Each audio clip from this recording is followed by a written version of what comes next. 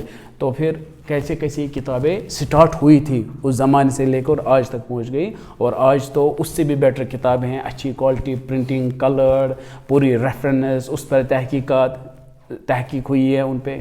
ٹھیک ہے, تو اس کے بعد ضرورت نہیں ہے باقی لیٹر اسکالرس کی کیونکہ انہوں نے انہی سے نکالا. سپوز اگر ابھی میں پڑھ رہا ہوں یہ انہی کا ہے.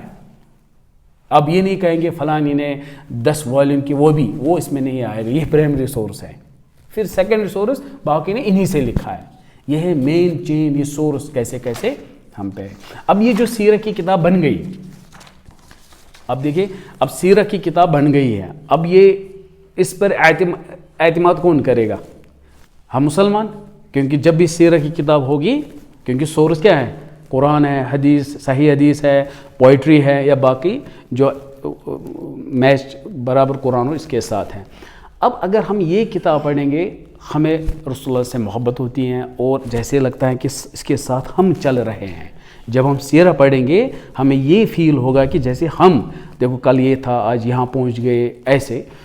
اب یہ تو ہم مسلمان ہیں اور تھوڑا سا ہوگا کیونکہ ہمارا رسول ہے, ایسی محبت تو ہوگی جب سیرت پڑھیں گے.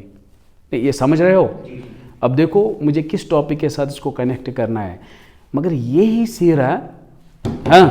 یہی سیرت جب دوسرے پڑھتے ہیں جو غیر مسلم ہیں وہ بھی اس کتاب کو مانتے ہیں.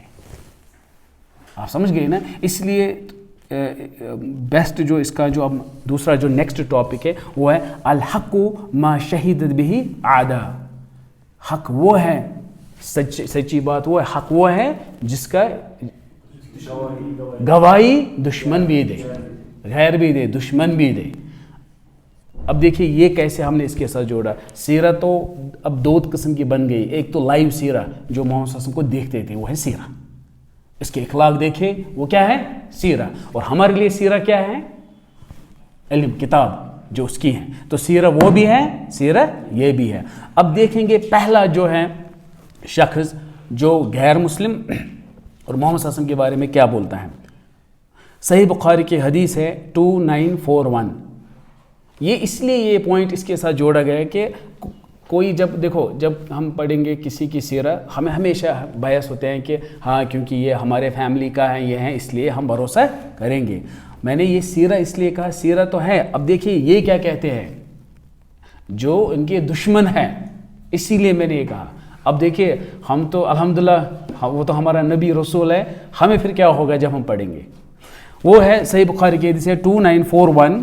اس میں کیا ہوتا ہے کہ تقریباً صلح حدیبیہ ہوتا ہے جس میں ان میں صلح ہوتی ہیں کہ دونوں اپنا اپنا بزنس کریں گے اور کوئی کسی کے ساتھ مکہ والے مدینہ کے ساتھ کچھ نہیں کرے گا, مدینہ کے ساتھ مکہ. یہ میں نے صرف مختصر کہا, مطلب ایک ٹریٹی بن گئی تھی. ٹھیک ہے.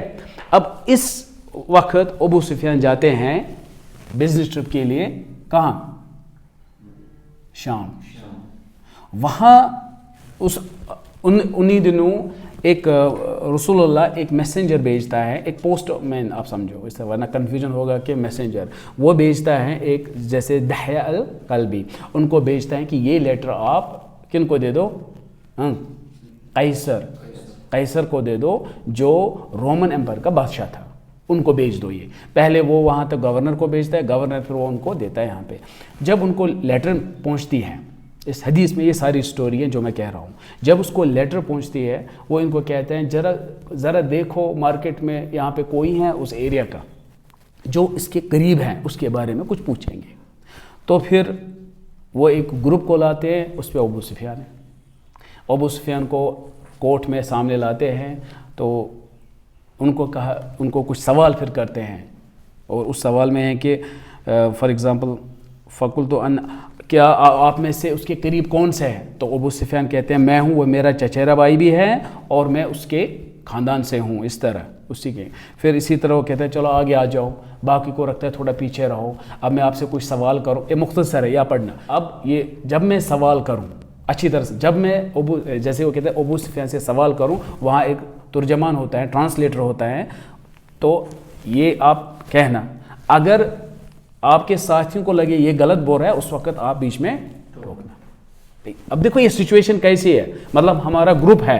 ابو سفیان کہتا ہے میں نہیں چاہتا تھا میرے پیچھے دوست یہ کہے کہ یہ کتنا جھوٹا ہے, اس وجہ سے وہ سچ بولنے والا ہے.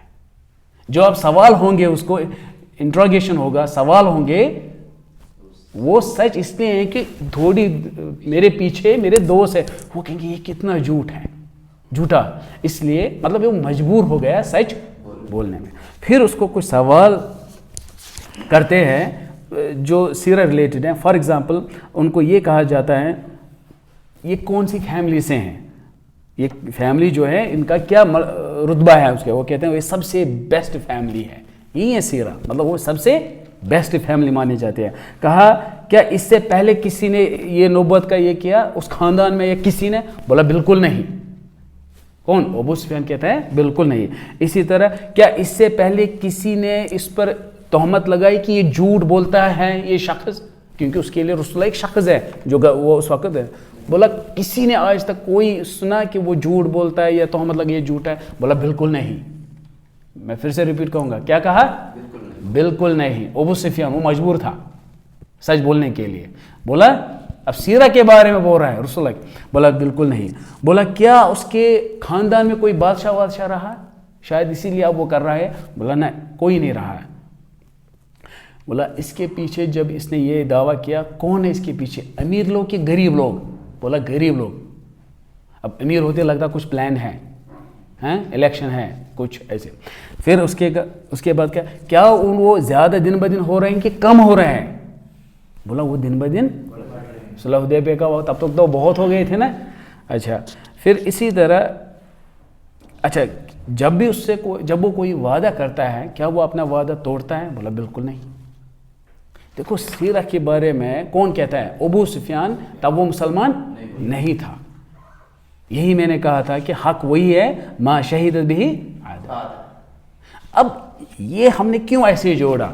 ہم لوگ جب اس حدیث کو پڑھتے ایسے لگتا ہے اب ہے ہی نہیں, مطلب ایسے ابو سفیان جیسے لوگ جو برا بھی نہیں تھا اور اچھا بھی نہیں تھا اس وقت. برا کیوں نہیں, اچھا کیوں نہیں تھا؟ کیونکہ مسلمان نہیں تھا. برا کیوں نہیں تھا؟ کیونکہ اس وقت یہ سچ بول رہا ہے, اور پھر بھی دشمنوں سے تھوڑا اچھا تھا. یہی مجھے اس اصل میں میرا پوائنٹ یہی تھا. اب ایسے لوگ آج بھی ہیں جو دشمن ہیں مگر سچ بولتے ہیں. ضروری رسول اللہ کے بعد دین کے بارے میں سچ بولتے ہیں, یا جنرلی وہ یہ نہیں کہتے یہ ہندو یا مسلم ہے. جیسے کہ for example N D T V جو ہے کہ رویش کمار, تو سب کو پتہ ہے کہ یہ سچ بولتا ہے, سب اس کو لائک کرتے ہیں. اور جیسے کہ کچھ لوگ کہتے ہیں اچھا ہے مگر مسلمان نہیں ہے. اب یہ دیکھو میں یہ کیوں جا رہا ہوں یہاں سے, اگر سیرت سے لیسن لینے ہیں تو ایسے ہی سوچنا ہے. یعنی کہ اس زمانے میں ابو سفیان سپوز ایسے شخص تھے, اور آج مہاتما گاندھی کی اگر آپ کتاب پڑھو گے, وہ مجھے ڈیٹیل میں کہنا تھا بٹ وقت کم ہے اس لیے تھوڑا میں جلدی جا رہا ہوں. باقی آپ گوگل کرے دیکھنا انہوں نے محمد صلی اللہ علیہ وسلم کے بارے میں کتنا اچھا کہا. اس نے نہیں ایک سینٹنس میں کہا, یہ بھی وجہ کہا کیوں, یعنی کہ اس نے بایوگرافی پڑھی جس کی ہم ڈسکس کر رہے تھے. اسی طرح سروجنی نائیڈو جو گورنر بھی رہ چکی ہیں اس زمانے میں کیمبرج یونیورسٹی میں, اس نے محمد صلی اللہ علیہ وسلم کی سیرہ پڑھی اور اس کے بارے میں بہت اچھا لکھا. جارج برنارڈ شاہ آپ جب گوگل کرو گے دیکھو گے انہوں نے کتنا اچھا لکھا, اور ریزن ہے کہ مطلب انہوں نے ایک کتاب پڑھی تھی مطلب ان کو پتہ ہے یہ سچ ہے کہ یہ صرف ایک سٹوری نہیں ہے، اس کی پوری دنیا وٹنس ہے اس کی کہ رسول اللہ کی. آپ سمجھ گئے؟ تو انہوں نے بہت اچھا. اب اسی طرح ایک شاعر تھا محمد صلی اللہ علیہ وسلم کے زمانے میں، امیہ بن خلف، صحیح بخاری کی حدیث ہے. وہ بہت ہی اچھا تھا، بہت اچھا لکھتا تھا، حق کی بات لکھتا تھا، مگر وہ مسلمان نہیں تھا. یہی میں کہہ رہا تھا. میں اکثر جب بھی امیہ بن خلف کو پڑھتا ہوں میں ہمیشہ رویش کمار کو کمپیئر کرتا ہوں.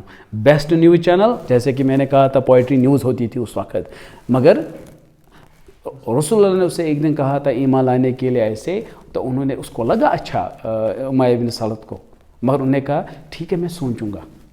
پھر وہ سوچتے سوچتے ہی مر گیا. آپ سمجھ گئے؟ مطلب کچھ لوگ، اور محمد صلی اللہ علیہ وسلم نے اس کی تعریف کی، اس کی کس کی؟ امیہ بن خلف کی تعریف کی اس کی.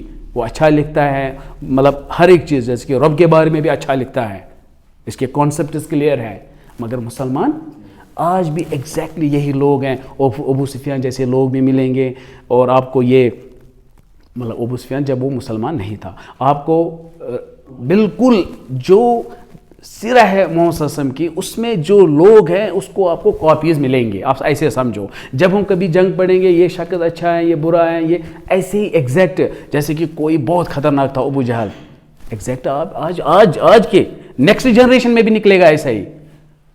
آپ سمجھ گئے نا؟ ایگزیکٹ وہی نکلے گا. سیم ٹیسٹ آ رہا ہے، صرف انسان بدلتے ہیں. اب اگر ہم یہ کہیں گے دیکھو فرعون کا زمانہ کتنا ظالم تھا، وہ سب ہم بھول جاتے ہیں. آج بھی وہی ہے. ہم جیسے فرعون کا زمانہ، محمد صلی اللہ علیہ وسلم نے ابو جہل کو کیا کہا؟ اس زمانہ کا فرعون. تو سیم آ گئے نا. دوسرے لفظوں میں سیرہ پڑھ کے ہر ایک شخص سے بھی لیسن لے سکتے ہیں. یہی میرا پوائنٹ تھا یہاں پہ. ہم یہ نہیں کہیں گے اس کی تعریف ہوئی تھی، پھر سوچنا ہے اس کی تعریف کیوں ہوئی تھی، مگر یہ تو غیر مسلم تھا. یعنی کہ ہم غیر مسلم کی بھی تعریف کریں گے اگر وہ اچھا کام کر رہا ہے، ہم اس کو گالی نہیں دیں گے. آپ سمجھ گئے؟ اگر مسلمان حق پہ نہیں ہے، حق کی بات نہیں کر رہا ہے، مسلمان ہے، ہم اس کو وہی کریں گے جو رسول اللہ نے اس وقت اپنے زمانے میں کیا تھا. اسی لیے ہر وقت میں وہی ایگزام ہے، ہر وقت میں واپس آ رہا ہے. صرف زمانہ بدل رہا ہے، لوگ بدل رہے ہیں، ایگزام وہی ہے. اب جب ٹیسٹ ہوگا، کس کا ہوگا ٹیسٹ؟ 5 پلرز کا نا. ہر ایک ٹیسٹ وہی ہوگا جو صحابیوں کو تھا. پیپر وہی ہے، آج بھی وہی ہے، ہر زمانے میں وہی تھا، مگر لوگ بدلتے ہیں، وقت بدلتا ہے، مگر پیپر وہی رہے گا. لوگ ویسے ہی تھے، اسی کی کاپیز آپ کو آج بھی ملے گی. ٹھیک ہے؟ چلو اقول قولی ھذا واستغفر اللہ لی ولکم اجمعین.